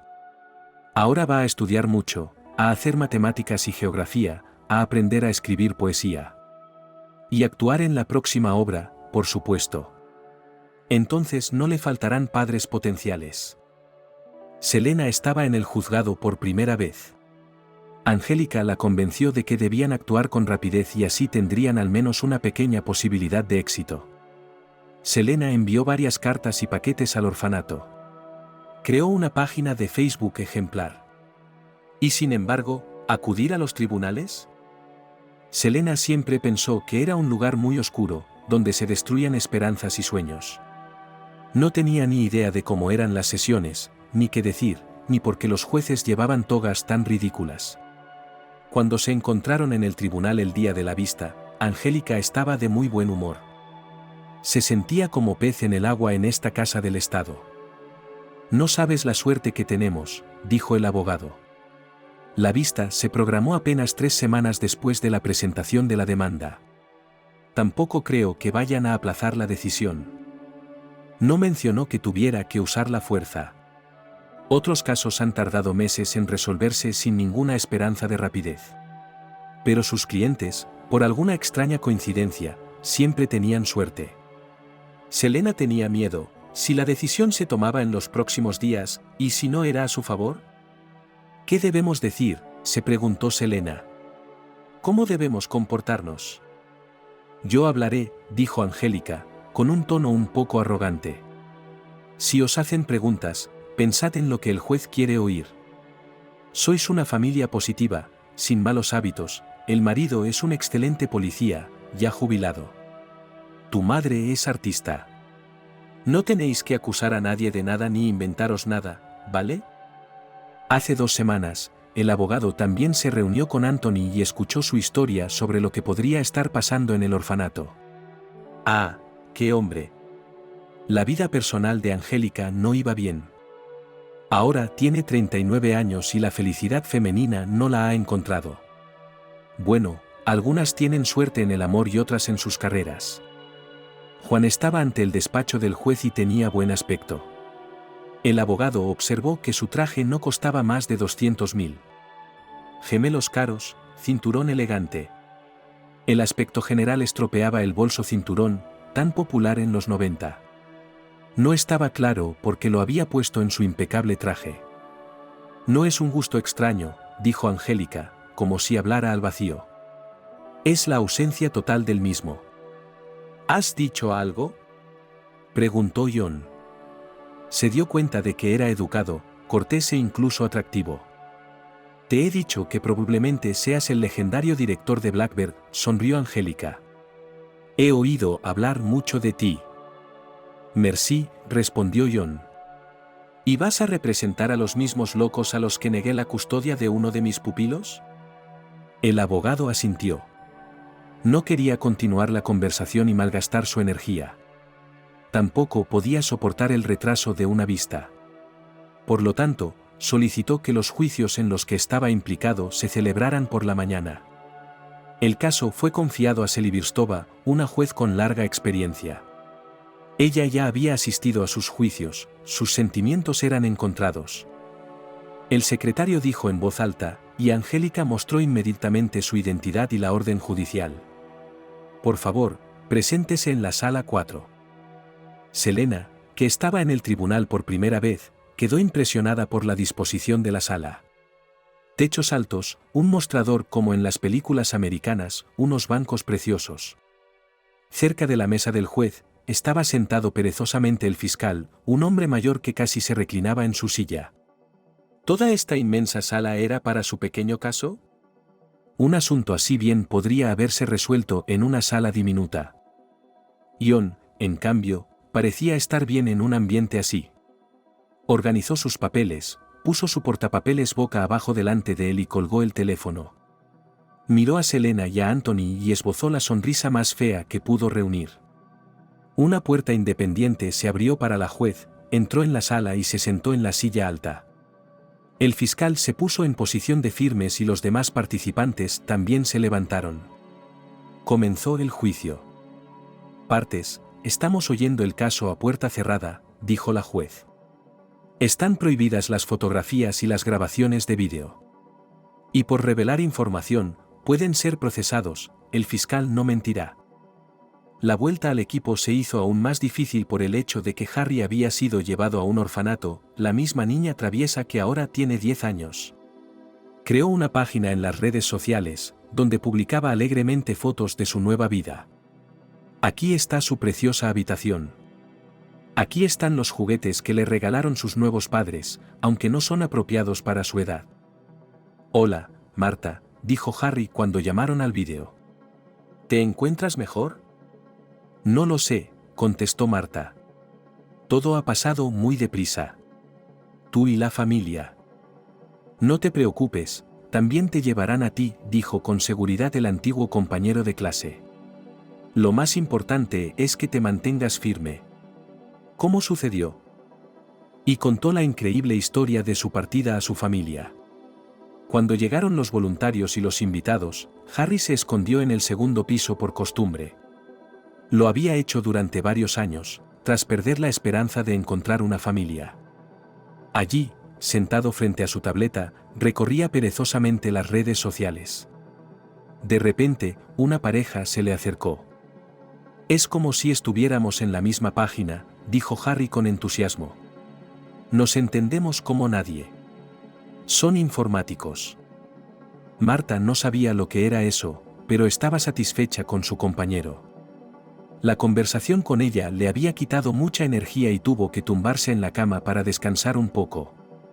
Las clases habían empezado hacía mucho tiempo y, una vez más, las había perdido. Así que volvería a retrasarse en matemáticas, geografía e inglés. Se sentó a la mesa, cogió los libros de texto y empezó a leerlos. Y si algo no le quedaba claro, buscaba una lección en vídeo en YouTube e intentaba resolver el problema. Resultó que Internet no solo estaba lleno de vídeos graciosos y fotos locas. Los chicos y chicas de la pantalla podían explicar cualquier tema tan bien como sus profesores. Y ahora por fin entendía las fracciones, a pesar de que su profesor de matemáticas se había esforzado mucho por transmitirle esos misterios.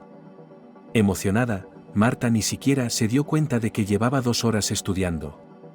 Pronto no solo se pondría al nivel de la clase, sino que la superaría. Lo importante era ser diligente. Y entonces probablemente la llevarían a una casa de acogida. Si se llevaban a Harry a todos. De repente, Marta se sintió tan triste que se echó a llorar. Resulta que aquí, en el orfanato, todos son competidores.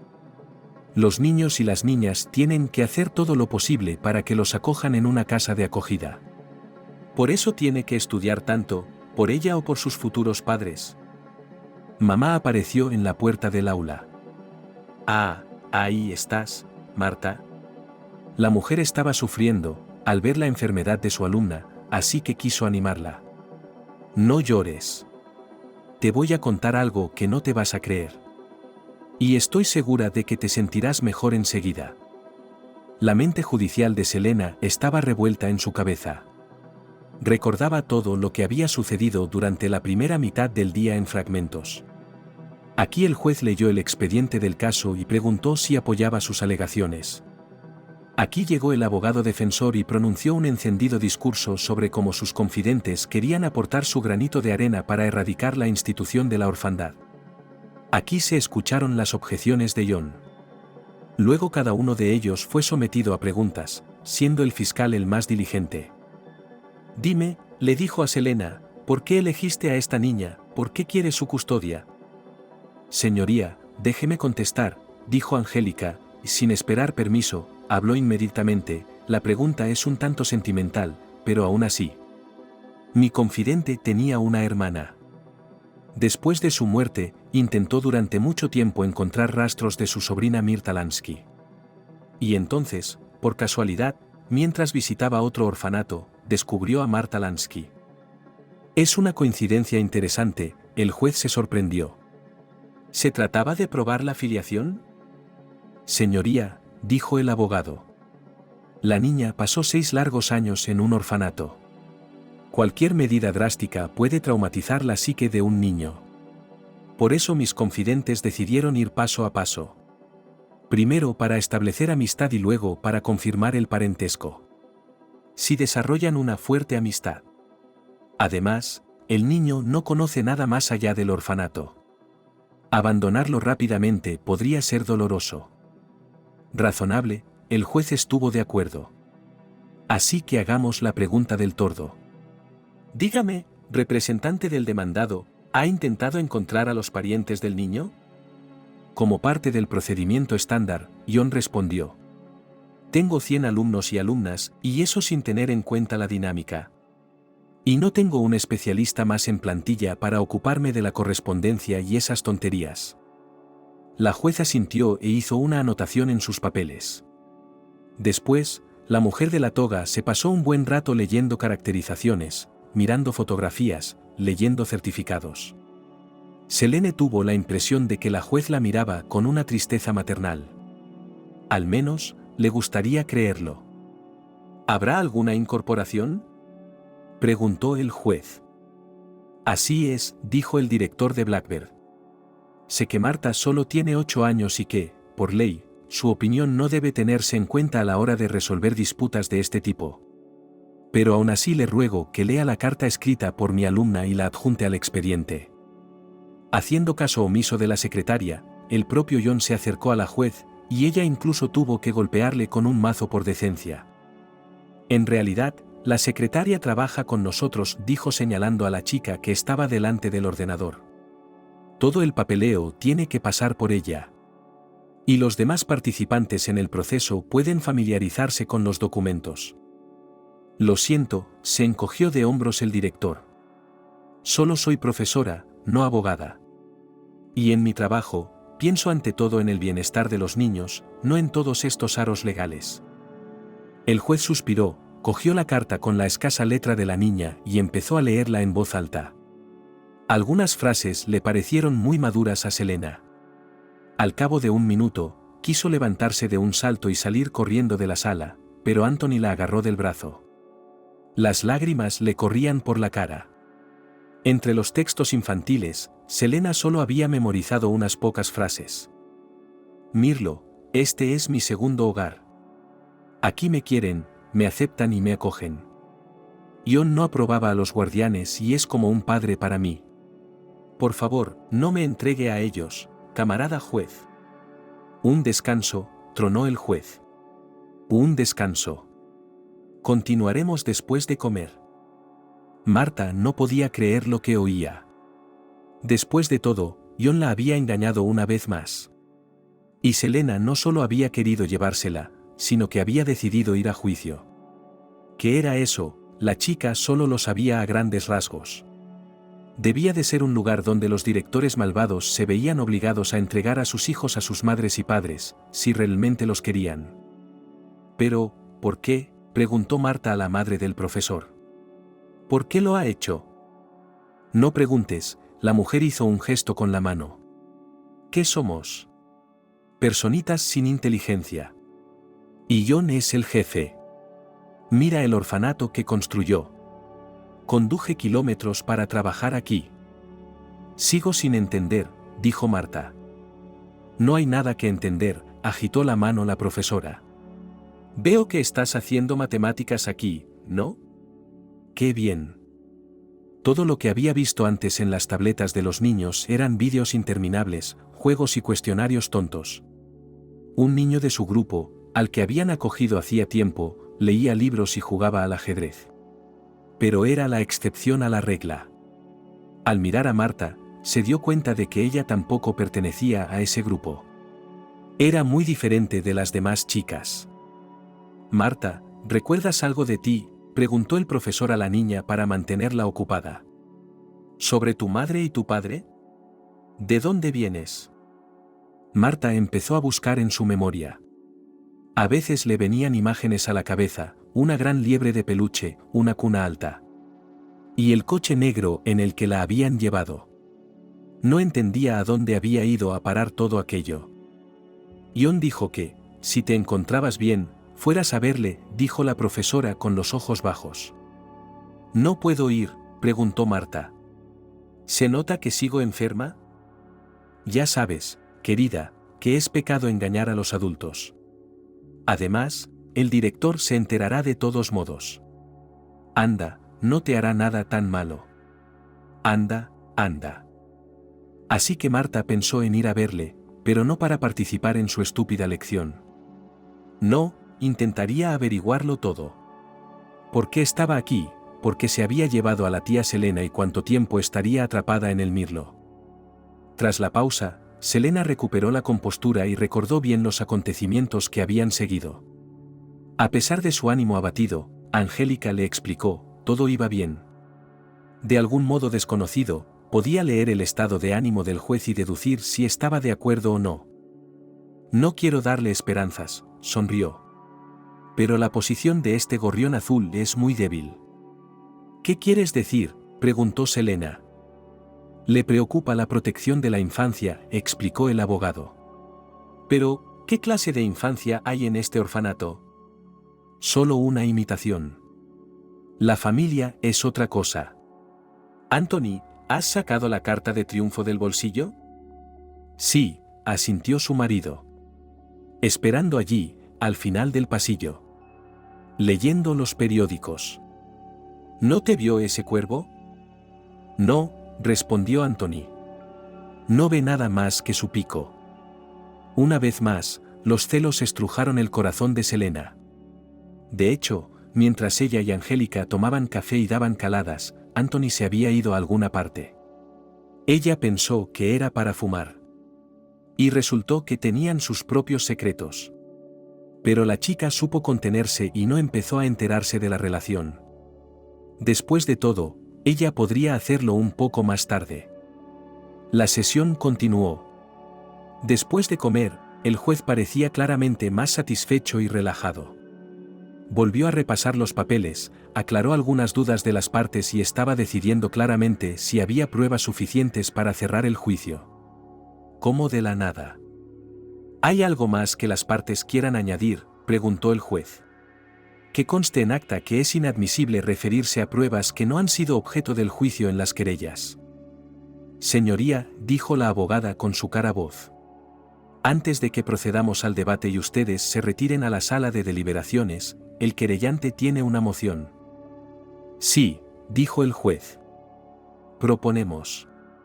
No, solicitamos el interrogatorio de un testigo cuyo testimonio podría desempeñar un papel clave en la resolución de este caso. Pronunció el nombre, y el director se ajustó nerviosamente la corbata. Protesto, gritó. Protesto. Orden, llamó al orden la juez y golpeó su mazo. La demandante no había terminado de leer su moción. Señoría, continuó el abogado. Se ha garantizado la presencia del testigo. Y para preservar ciertos aspectos de privacidad, solicito que el testigo sea interrogado en ausencia de las partes. Protesto, volvió a gritar John. Esto es una violación flagrante de los derechos de un niño. ¿Cómo pueden interrogar a esta anciana decrépita en mi ausencia? El tribunal decidió acceder parcialmente a la moción, dijo el juez. Interrogar a la testigo en presencia del demandante y del demandado. Betty entró en la sala. Había recorrido un largo camino y sus fuerzas casi habían desaparecido. La portera se acercó al estrado y entrecerró los ojos, intentando ver a través del velo de su avanzada edad al juez con su gran toga negra. ¿Sabe quién soy y dónde está? Intervino Betty. Sí, creo que sí. Se lo contaré todo, toda la historia. El director del orfanato se puso pálido y se aferró al escritorio con ambas manos, como si el mundo entero se le viniera abajo. 2 días antes de la fatídica vista judicial, sus subordinados ya habían apuñalado a John por la espalda. Y pensar que él, el escritor y director de la obra llamada Mirlo, había sido traicionado de la forma más insidiosa. Ahora, todos sus esfuerzos por establecer una relación de confianza con Marta eran en vano. ¿Y si ella descubría que él había adoptado su nombre y apellido? «No te juzgarán», gritó el director. «Despediré a la madre del profesor, lo juro. En cuanto encuentre un sustituto para ella». Y pensar que ella desobedeció sus órdenes. Le dijo a Marta que Selena no solo no había renunciado a su pequeño tesoro, sino que además había acudido a los tribunales. Había contratado a una abogada, esa mujer del traje. No se rendirá sin luchar. Y mientras la niña esté en su poder, es demasiado pronto para rendirse. ¿Escribe una renuncia? El director lo exigió. Escribe que no vas a ninguna parte. O ya sabes lo que pasará. No voy a hacer eso, insistió Marta. Quería mucho a mi madre. Tomamos el té y hablamos. Hoy he hecho matemáticas. Solo la has visto una vez, dijo John. Me conoces de toda la vida. ¿Te he mentido alguna vez? ¿Te he traicionado alguna vez? Se preguntó Marta. Sí, el director había sido educado y amable con ella, aunque a veces duro. Pero, ¿qué sabía ella realmente de él? No estoy de acuerdo, dijo la muchacha. No puedo engañar a nadie, John. Y entonces el director decidió cambiar de táctica. Si Marta ya no temía a la fuerza bruta, ¿por qué no ser más astuta que ella? Te diré una cosa, le preguntó. Sabes que no puedo perder este juicio.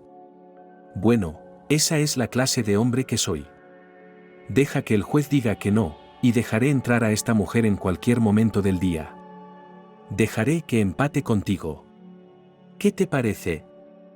¿De verdad no me vas a engañar?, preguntó esperanzada la chica. Claro que no. Después de esas palabras, pensó, es mejor tener una teta en la manga que una grulla en el cielo.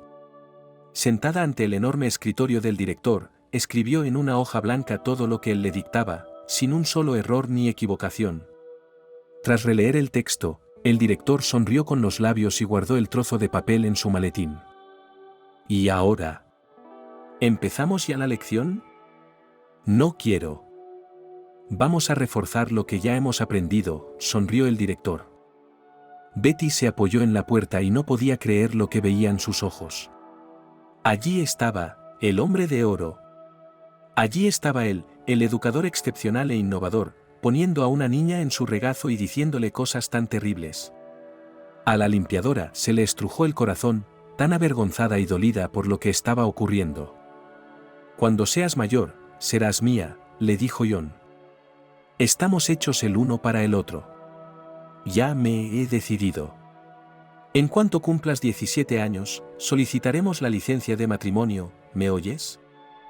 Marta permaneció en silencio. Las lágrimas le corrían por la cara. Todas las niñas de su edad sabían ya lo que era un registro civil, una boda, una novia y un novio. Pero, ¿era realmente este director su futuro marido? ¿Tendría que vivir con él hasta la muerte? Eres mía. Eres mío, eres mío, eres mío, decía Juan en un canto, como si entrara en una especie de trance. Soy tuya, repetía Marta con lágrimas en los ojos. Soy tuyo, soy tuyo, soy tuyo, soy tuyo, soy tuyo, soy tuyo. Este extraño mantra continuó durante al menos 15 minutos. Con cuidado, se apartó de la puerta, arrastrando los pies, se dirigió a la sala de oficiales para prepararse para volver a casa. El director estaba tan absorto en su siguiente lección que ni siquiera oyó sus pasos. Se hizo el silencio en la sala. Los ojos del fiscal, el juez y el abogado estaban fijos en el conserje. El rostro burdeos del director era un indicio elocuente de que las palabras de Betty bien podían ser ciertas. Eso es inaudito, susurró la mujer de la capa. Aquí tienes una cruz, nieta, gritó la limpiadora e hizo la señal de la cruz. Y cuando Juan por fin se recompuso y se levantó de la silla para argumentar, fue interrumpido bruscamente. Se levanta la sesión, dijo el juez, y miró expresivamente al fiscal. La vista continuará pasado mañana, a las 10. En cuanto la juez se dirigió a su puerta, John empezó a recoger rápidamente los papeles y a guardar el caro portapapeles en su maletín de cuero. El fiscal se le acercó corriendo con una rapidez sin precedentes para su tamaño y edad. ¿A dónde va?, le preguntó. Necesito hablar con usted urgentemente. Digamos que necesito hacerle unas preguntas. ¿Sobre qué?, respondió el director. No voy a responder a ninguna pregunta. ¿Adivina qué?, gritó el fiscal. Sujetaba con fuerza el antebrazo de John con la mano izquierda y marcaba a alguien por teléfono con la derecha. Su forcejeo no duró mucho. En algún momento, el director se echó hacia atrás en su silla y apoyó la cabeza en la mesa. «Estoy condenado», susurró. Anthony triunfó. «Vamos», dijo Angélica. «Rápido, nos han pedido que despejemos el pasillo». «¿Qué pasa ahora?», preguntó Selena. «¿Y ahora qué?». «Ten paciencia», dijo el abogado. Por la noche, Anthony y Selena dieron un paseo por la ciudad. Aunque ya habían celebrado la Nochevieja, el ambiente festivo seguía en el aire. Por todas partes, guirnaldas, cintas, grandes figuras iluminadas. Los Papá Noel, como los que llegan tarde al tren, seguían entreteniendo al público. Este ambiente festivo alivió un poco los tristes pensamientos de Selena, lo que había tenido que pasar su pequeña. Incluso en el orfanato más bonito, con el equipamiento más moderno y las ideas más avanzadas, podían habitar los fantasmas del pasado. ¿Podría su sobrina librarse de ellos? El mirlo empezó a volar y parecía listo para despegar. Frederick había llevado a todos los niños en su autobús en 4 viajes a innumerables excursiones, exposiciones y obras de teatro. Los pasillos y los despachos estaban llenos de gente completamente distinta. Es imposible saber a ciencia cierta qué buscaban. Ellos mismos nunca hablarán de sus hallazgos. A menos que alguna información se filtre a la prensa, pero, ¿te lo crees? 2 días más tarde, Selene estaba de nuevo lista para la interminable prueba. Pero esta vez, por una extraña coincidencia, la prueba duró un mínimo de tiempo. El lugar de John lo ocupó una mujer de edad indeterminada. Su aspecto era sencillo, un viejo abrigo, un largo chal, un peinado discreto. Sin embargo, había algo en ella que la hacía atractiva. La mesa frente a ella estaba vacía, solo había un periódico abierto. «Señoría», dijo la amable mujer. En la audiencia anterior ya había hablado el antiguo director del orfanato. Tras un cuidadoso análisis de los documentos, creemos que su postura era errónea. Ciertamente, los demandantes merecen la oportunidad de convertirse en los tutores de nuestra adorable niña. Entonces, ¿reconoce la demanda?, preguntó el juez. La mujer asintió. Solo pedimos que no se cobren tasas judiciales. Si se hace esta demanda, se tomará nota. Somos una institución presupuestaria, por tanto, no podemos permitirnos abogados caros. Todavía no se ha presentado ninguna demanda de este tipo, dijo el juez. Se estudiarán a medida que vayan llegando. Cuando el juez leyó su sentencia con voz aguda, Selena no la entendió. Los abogados deberían aprender su propio idioma, como los médicos. Pero se dio cuenta, por la cara radiante del abogado, de que habían conseguido su objetivo. ¿Y ahora? ¿Cuándo podré llevarme a Marta a casa? No tan pronto, sonrió Angélica. Ahora tendrás que visitarla varias veces a la semana. Estudiar con ella, jugar con ella, participar en su entrenamiento. Una vez al mes, podrás salir por la ciudad, al teatro o al circo, a un café, al cine. Si estáis satisfechos con todo, podréis resolver el problema de la convivencia en 1 año. «Un año entero», exclamó la chica. «No, no creas, no me quejo. Es solo que todo está tardando demasiado. Quizá no estaba preparada para eso». Afortunadamente, no cometió ningún error al elegir representante. Por supuesto, el caso era un poco más escandaloso de lo que parecía a primera vista. Pero eso es bueno. ¿Qué le va a pasar a John?, preguntó Selena. ¿Irá a la cárcel? No lo sé, se encogió de hombros Angélica. Eso no es problema mío. Mira, Selena, no tienes por qué odiarlo. Tienes que sentir lástima por él. El hombre realmente luchó por encontrar una familia, intentando construir una de la mejor manera que sabe. Pero la verdad es que no puedes obtener tu felicidad del dolor de otra persona. Hablando de felicidad, ¿con quién podemos hablar de finanzas? ¿Tú o tu marido? Aquel año, Papá Noel llegó un poco tarde con su regalo. Ya era febrero y las montañas de nieve recogidas en diciembre estaban casi derritiéndose cuando una hermosa tía y su marido vinieron de visita. La niña estaba encantada. Al principio, tenía miedo de hablar con su nueva madre. Marta era tímida y no sabía decir ni dos palabras. Pero la tía Selena fue persistente. Parecía interesarse por todo. Sobre todo le interesaba el dibujo, que ella llamaba pintura. Les daba pinceles y pinturas, a la primera oportunidad, encontraban un rincón para ellos solos. Anthony también era bueno, aunque a Marta le costaba llamarle papá. La niña lo dibujaba como un caballero que protegía a sus bellas damas. La vida en el Blackbird también había cambiado. Ion desaparecía como si no existiera. Un día estaba allí, al siguiente ya no estaba. Una mujer con el hermoso nombre de Leslie ocupó su lugar, sonreía todo el tiempo cuando miraba a sus hijos. Ya no les exigía que limpiaran, cocinaran o lavaran la ropa, pero a Marta no le gustaba este cambio.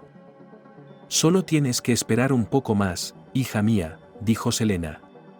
Pronto veremos tu habitación, ¿estás contenta? Marta pensó que no enseñaría a nadie las fotos de su nueva habitación. Ni por 1000 likes.